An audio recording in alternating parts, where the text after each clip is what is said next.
We have an opportunity to capture a nation. We have an opportunity to promote women's rugby. We have an opportunity for our individuals to express themselves authentically, to be known by their home country. If I can just play that small part and see that the game does grow as a result of us and what we do, then I'm happy with that. John Mitchell was appointed head coach of England's women back in May. It's his first time working in the women's game, with the home Rugby World Cup coming for the Red Roses in 2025. It's been 7 months without a chance to speak to him, until now. Why England? Why now?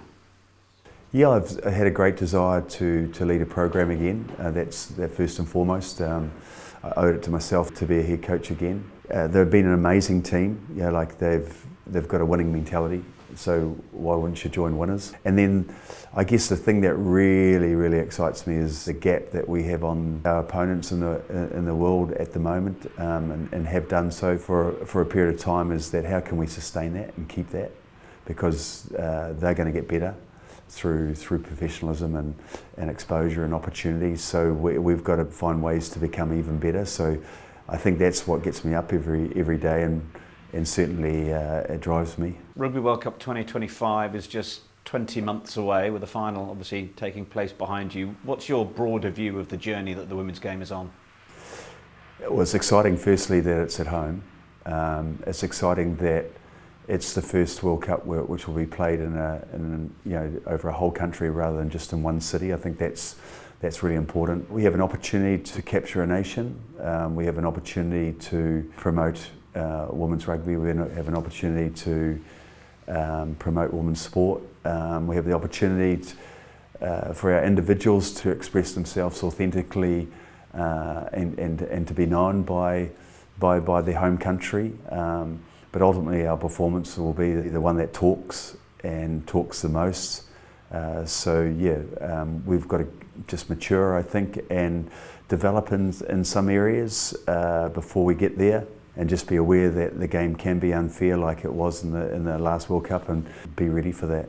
Your first time coaching women, what do you know about the women's game? Perhaps what do you know that you don't know? I know very little. All I do know is how to create team cohesion, how to challenge and get the best out of an athlete in person. I'm dealing with incredible athletes. I've got really fantastic staff that have been with the girls for a long time. There's a real joyful component, there's a real humorous component, but there's that ability to switch on. That's what I love. They just switch on so quickly. I hopped on the bus a couple of times to go to training, and love the singing and stuff like that. I think it was Connie Powell that quickly asked me for my playlist, so I sent, I think, my 12 favourite songs, and I think I got some approval on some of the songs. Could you let us know what those ones were? I think they enjoyed Pink, obviously, whom I've watched live at Wembley before, and I'm a big fan of London Grammar as well, so that's the song called Strong, so I love that song. So they're two female artists that I think that are really powerful and stand for something quite special. What influence do you want to have on this team? What does a John Mitchell coached Red Roses team look like? Yeah, I just think we need to be all in. I want to help people reach their full potential. I want to help this team become even more cohesive than it has been. And I think we have the ability to be extraordinary. But that's going to also challenge the way we think. That starts with awareness around where we're currently at and where we can go to. So I'm really excited by that challenge. Like the last World Cup, there's going to be times and periods where we're going to have to handle adversity. Things are going to be unfair. But if we can prepare the girls for those pressure situations, and they learn to adapt, and they learn to reset, and they learn to communicate together in those situations. If we prepare them for that, then we'll give ourselves every opportunity to rightfully contest a World Cup final at home. It's not ours. We're going to have to earn it, and there's certainly we're going to be challenged along the way. We just got to make sure that we get the right people to the dance, and we make sure that we also get the right team mix when it comes to selecting test teams. But we've also got to create competition as well. Certainly creating competition for places it will be critical going into the Six Nations, and definitely would love to increase our tempo of our game in terms of the way that we play it. That will be a big driver going into the next year. It's a once in a career opportunity to have a home World Cup, isn't it? But is that positive motivation or a pressure that can distract? You know, I think we've got to embrace it and walk towards it. England and France probably highly populated rugby followers. All teams will have great support and from spectators that love rugby.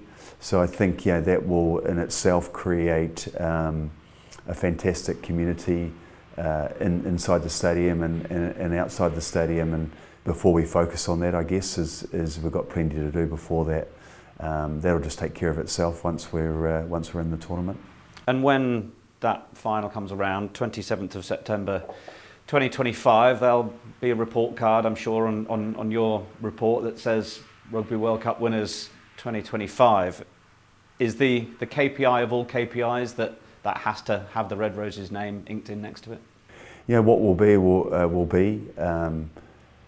We've got to give ourselves the right to contest that, so there's a lot of work to do before that. Yes, I'm driven by being able to stay above the rest of the teams, and yes, I would love the girls to experience winning a World Cup in their home nation. I've also been around a long time as well. Is that if you chase outcome, it can be a very disappointing experience, and it can also be something that's consuming and takes you away from your real focus. So I think we just got to just stay focused and be really, really clear on our processes, and I reckon everything else will take care of itself.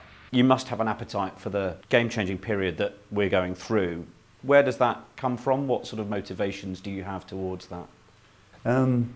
I think if I could just play my part in really just making sure that we sustain the gap ahead of our opposition, to me that then just allows people to get to know how special some of these girls are.